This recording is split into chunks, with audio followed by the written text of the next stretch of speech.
Is that the clerk of the committee can only receive motions for the election of the chair. The clerk cannot receive other types of motions, cannot entertain points of order, nor participate in debate. We can now proceed to the election of the chair. Pursuant to Standing Order 1062, the chair must be a member of the government party. I am ready to receive motions for the chair. Mr. Fisher? Thank you very much, sir. Welcome, everybody. It's great to, at least for the last possible day, I guess, be in front of all of you face to face. I would be honored to nominate John McKay for the position of chair of the National Defense Committee. So it has been moved by Mr. Fisher that Mr. McKay be elected as chair of the committee. Are there any further motions?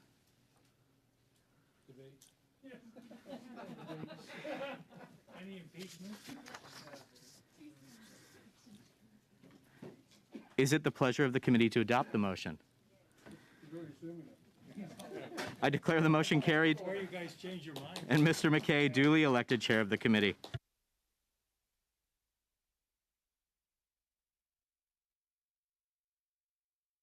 But I see we're also, the vote has been called already. Am I correct about that? Bells or lights or anything? Yeah, there's lights. We do, okay. So am I in a position to, if I have unanimous consent, to proceed until do I have unanimous consent to at least accomplish something? Okay. With that, if we could turn to the... Mr. McKay will continue with the election of the vice chairs? Yes, yes. I understand that if I could move this so that I could see some people. Okay. So, actually, that's a better idea. Yeah. All right. Now that we've established all of that, do I see nominations for the first vice chair? Mr. Motz. Thank you, Chair, and congratulations on this very auspicious position that you now hold. I would like to nominate Carolyn Finlay, the Honourable Carolyn Finlay, as the first Vice Chair, please. Okay. Any other nominations? Seeing none, assuming it's the will of the committee, there, wherever Carrie Lynn is, congratulations. Okay, second vice chair. Yes, I'd like to nominate Ms. Normandin from the block. that's very friendly of you. Thank you. Yeah. Since I doubt that Ms. Normandin will have a competition with herself, she is the second vice chair. And do we have a third vice chair? Bazan. Oh, yes, yeah, that'd be great. Just the two? Oh, just the two, okay. Okay. Now we're just on to routine proceedings. And I'm assuming that all of you have the routine proceedings in front of you. So the first motion has to do with analyst services. Are we in favor of analysts? Yes. Okay. Okay, I'm going to assume that's passed. Welcome. I don't know your name. Martin. Oh, Martin. Oh, Martin. My goodness, you look different behind that mask. Yes. Yes. Yeah. Okay. Yeah. Excellent. My goodness. Yes, this is a blast from the past. Okay. Second motion has to do that a subcommittee on agenda and procedure be established and be composed of 5 members, the chair, 1 member from each recognized party, and that the subcommittee work in a spirit of collaboration. I don't know how you go with that, but we'll go with that. Okay, 5 members? 5 members. Okay. Are we agreed to that? Well, it just that in the proposed routine motions, it just had number. It didn't have the actual number. Right, right. So 1, 2, 3, 4, 5. Does that include, does the chair, the chair Yeah, and one member from of each recognized party. including the Liberals, or it's just one Liberal, right? Well, no, the chair and Another Liberal. one member of each recognized party. As far as I know, Okay. the Liberal Party is a recognized party Well, for some. Yeah, depends where you live. yeah. Agreeable? Okay. Third. Mr. Chair, just want to ask a quick question. Do these need to be read into the record can they be read into the record by the chair and that's okay? It would be preferable if someone other than the chair moved them. 'Kay. Just because the chair technically can't move motions. Yeah, here. Yeah, well, I'm just learning the ropes. I went to the James Bazan class of parliamentary procedure and flunked. Okay, Mr. Fisher, since you're such an enthusiast. Point of Oh, order. sorry. So let's read each motion and then vote on each motion separately.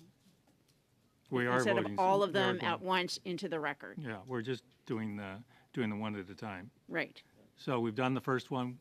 Presumably, the second one is satisfactory. Third one, I need a mover. I'll move it, Mr. Chair. That the chair be authorized to hold meetings to receive evidence and to have that evidence published when a quorum is not present, provided that at least 4 members are present, including 2 members of the opposition parties and 2 members of the government party. But when traveling outside the parliamentary precinct, that the meeting begin after 15 minutes, regardless of members present. Any discussion? Those in favor? None opposed? Fourth. Who wants to read that? Madame Normandin. So on aura un peu. That way we'll have a bit of French read into the record.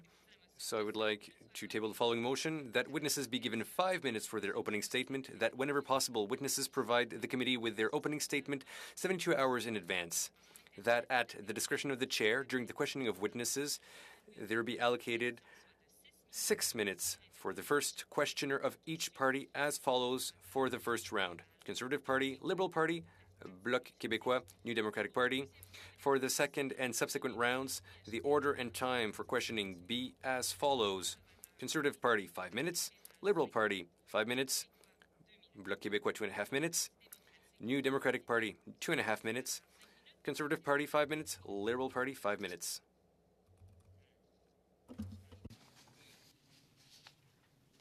Those in favor of the motion as read? Okay.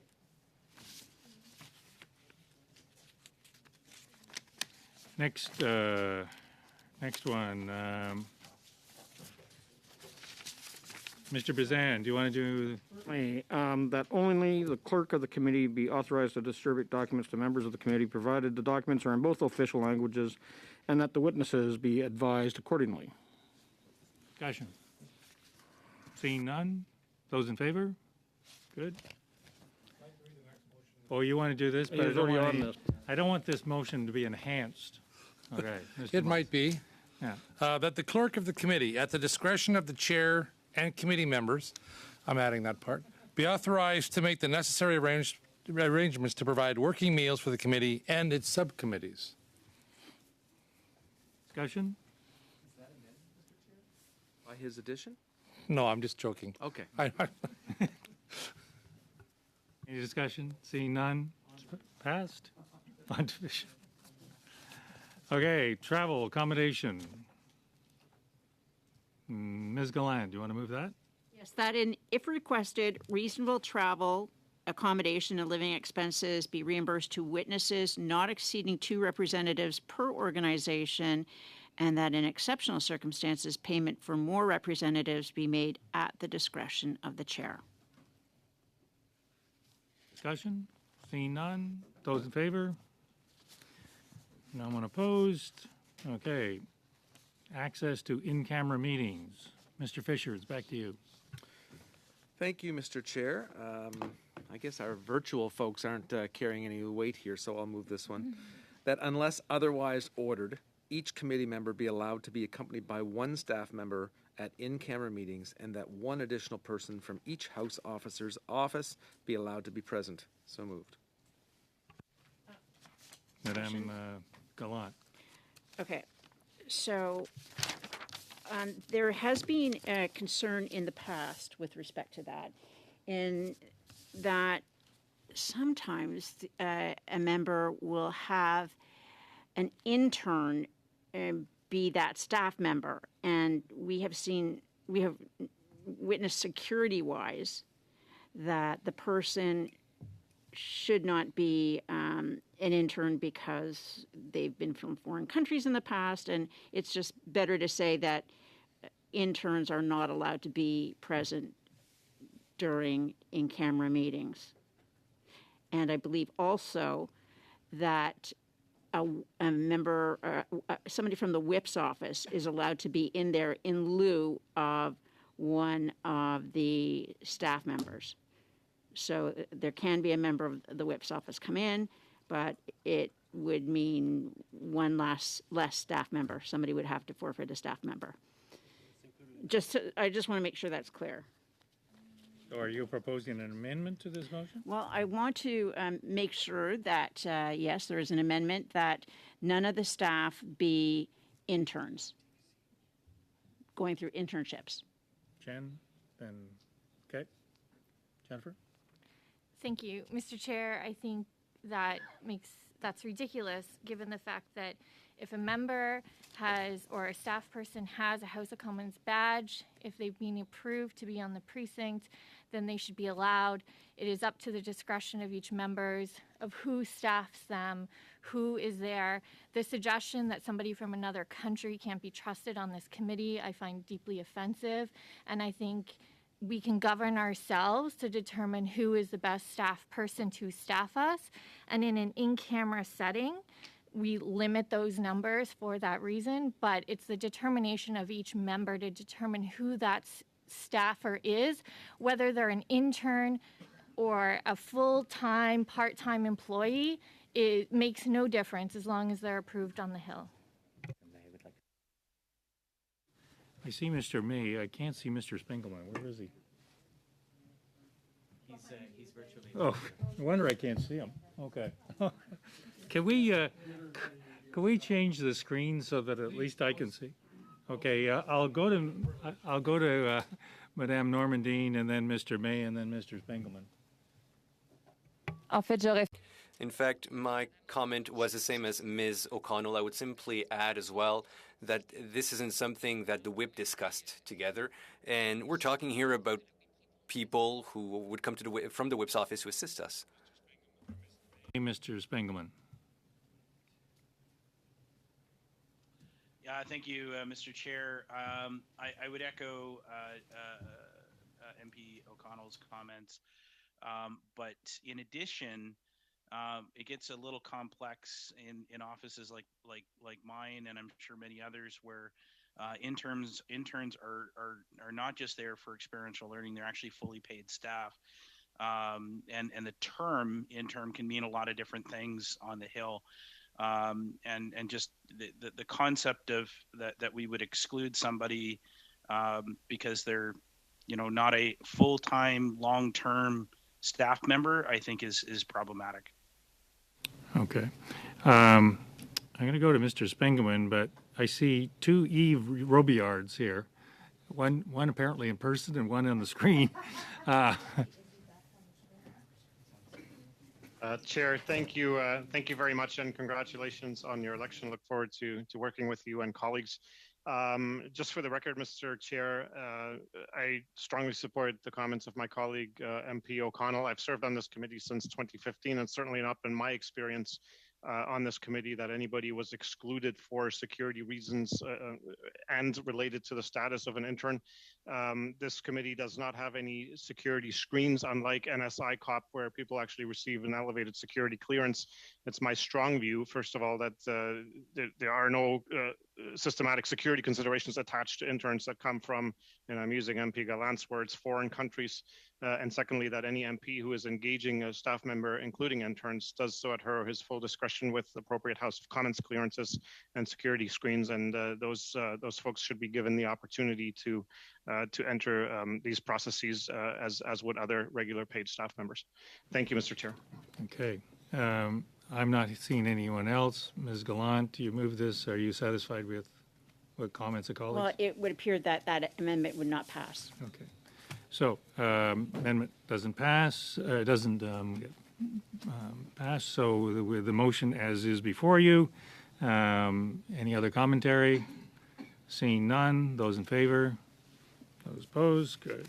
Transcripts and camera meetings. I know Mr. May is just keen to read that into the record. Thank you, Mr. Chair. Transcripts and camera meetings. That one copy of the transcript of each in-camera meeting be kept in the committee clerk's office for consultation by members of the committee or by their staff, and that the analysts assigned to the committee also have access to the camera transcripts. Discussion? Seeing none. Those in favor? Opposed? Next is notice of motion. Ms. O'Connell. Oops, sorry. Yeah, I'd like to go in camera, please. at this point. Yes. Those in favor, it's a non-debatable motion. Those wishing to go in camera? 1, 2, 3, 4. Those opposed? 1, 2, 3, 4. I think that's 5. Yeah, so they're opposed. Motion defeated. Mr. Clerk, before I go back to the notice of motion, what time, how much time do we have left before? 14 minutes and 50 seconds. Okay, so I propose to use another, okay. Oh, okay. Thank you. Before the notice period expires or before the vote is taking place? Done. Okay, so we're still 50 minutes on bells. Okay, so let's use that time. Notice of motion, Ms. O'Connell. Thank you, Mr. Chair. I move that a 48-hour notice interpreted as 2 nights be required for any substantive motion to be moved in committee unless the substantive motion relates directly to business then under consideration, provided that A, the notice be filed with the clerk of the committee no later than 4 p.m. from Monday to Friday, B, the motion be distributed to members in the offices of the whips of each recognized party in both official languages by the clerk on the same day the said notice was transmitted if it was received no later than the deadline hour. C, notices received after the deadline hour or on non-business days be deemed to have been received during the next business day, and that when the committee is holding meetings outside of the parliamentary precinct, no substantive motion may be moved. Discussion? Go ahead. Glenn? I'm just curious, should things get out of hand again with the pandemic, what does that do with hybrid sittings of the committee? We're not on precinct. What does that do with our ability to move motions, substantive motions? Or is the committee in a hybrid sitting still considered to be on precinct? Okay, fair enough. Thank you. Okay. Any other discussion? Cheryl? Questioning, why is the 4 p.m. as well as the offices of the whips of each recognized party highlighted in yellow? Is that something different than usual? It's a bit of a change. It's the access, the whip's access to the motions. Okay. Instead of having to run around, they can go directly to the clerk and get them. Very good. Thank you. Any other conversation? Seeing none. Those in favor? Those opposed? Orders of reference from the House respecting bills. This is a long one, so we'll give it to the one who's the most educated. Sven? Grand merci, Monsieur le Président. Je vais essayer. Thank you. I will try my luck in French. Orders of reference from the House respecting bills. That in relation to orders of reference from the House respecting bills, A, the clerk of the committee shall, upon the committee receiving such an order of reference, write to each member who is not a member of a caucus represented in the committee to invite those members to file with the clerk of the committee in both official languages any amendments to the bill which is subject of the said order, which they would suggest the committee consider. B, suggested amendments filed pursuant to paragraph A at least 48 hours prior to the start of the clause-by-clause consideration of the bill to which the amendments relate shall be deemed to be proposed during the same consideration, provided that the committee may, by motion, vary this deadline in respect to a given bill. And C, during the clause-by-clause consideration of a bill, the chair shall allow a member who filed suggested amendments pursuant to paragraph A an opportunity to make a brief representation in support of them. Thank you, Mr. Chair. Those in favor? Those opposed? Technical tests for witnesses. So, James or John. Okay, that Sounds like a biblical theme here. the clerk confirm each witness who is to appear before the committee that the House Administration Support Team must conduct technical tests to check the connectivity and the equipment used to ensure the best possible sound quality, and that the chair advise the committee at the start of each meeting of any witnesses who did not perform the required technical tests. Discussion? Seeing none? Those in favor? So be it, so Opposed? ordered. Linguistic review. Madame Normandie. En français, s'il vous plaît. With pleasure, that all documents submitted for committee business that do not come from a federal department, members' offices, or that have not been translated by the Translation Bureau be sent for prior linguistic review by the Translation Bureau before being distributed to members. Discussion. Seeing none. Those in favor? Opposed? That does it for routine motions. Point of order, Mr. Chair. I don't know whether I saw Mr. Spengman first, then Ms. Gallant. Mr. Spengman? Thank you very much, Mr. Chair. It's just a brief point of order in light of the recent motion to go into camera. I'm just wondering, looking back at the 43rd Parliament, just for the benefit of members of the committee, a move into camera at that time required a logistical switch to a different link and took to the tune of about 10 minutes to achieve. And I'm just wondering if there could be a brief update on the current technological implications for a motion to go into camera, and then conversely, if the committee were to start in camera for a motion to come back out of camera and to resume in a public setting. Mr. Clerk? Thank you, Mr. Spengman. I can speak to that. There is a switchover that's required from a technical standpoint, and it does take between kind of 10 and 15 minutes for the services to be able to switch us over.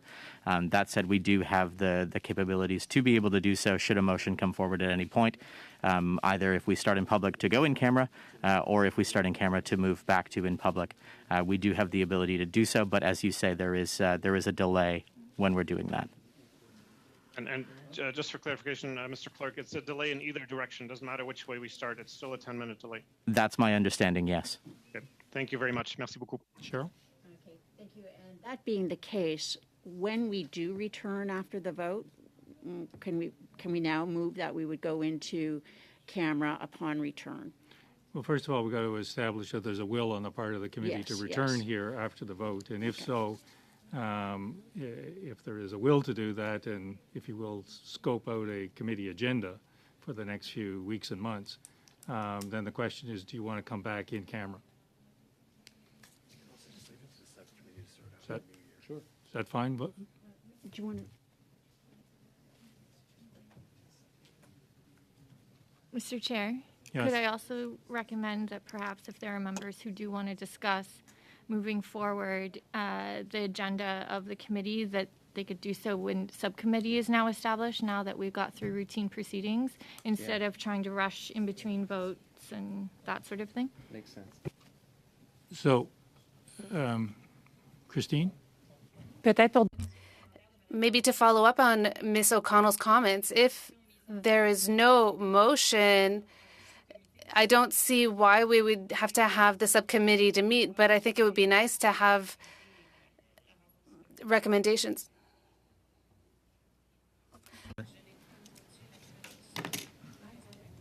Did you get it? This is the English channel, testing. Yeah. You're going to go to... For votes, Yeah. you no longer have consent to keep this meeting going. I think we should Okay, go. let me just complete what Christine Normandine wanted to say. Then I want to establish a will of the committee to return. So I'll suspend. Can we suspend? And do you want to come back in? You don't. That's if we decide now that we go as Mr. O'Connell suggested, that we don't come back. We have all the motions and everything come forward with the subcommittee, and then the subcommittee can determine a way forward. And So does the subcommittee want to meet now? No, because Carolyn's not here. Yeah, my concern is that we basically blow 6 weeks. If you don't do is, Break if you wanted the subcommittee. I know, but Call the you chair. know, it'd be better. Well, I'm in the nice hands of the committee, but it seems to be a Nice waste to keep the of time. analysts busy over the next 6 weeks. Pardon? Be nice to keep the analysts busy. 4.5 over the minutes, next I'm 6 out weeks. here. Yeah. Vice chairs can work out a timing. Okay. Let's just adjourn. Okay, well, I'm happy to do it, but it ends up being not quite optimum. Okay, so with that, yes, hang on. So one of the things we have added on as well in the past is that if we're going to have the minister, we agree to have it, direct the clerk right now at this point to ensure the meetings are televised and that we have the minister prior to the estimates in person and televised. Yeah, that's. Point of order. Mr. Chair, this is all for We're subcommittee. already, yeah. Point of order, So- Mr. Chair. It looks like we've lost the unanimous consent, and I move that we adjourn today. I think that Jennifer O'Connell already moved that. So with that, meeting is adjourned.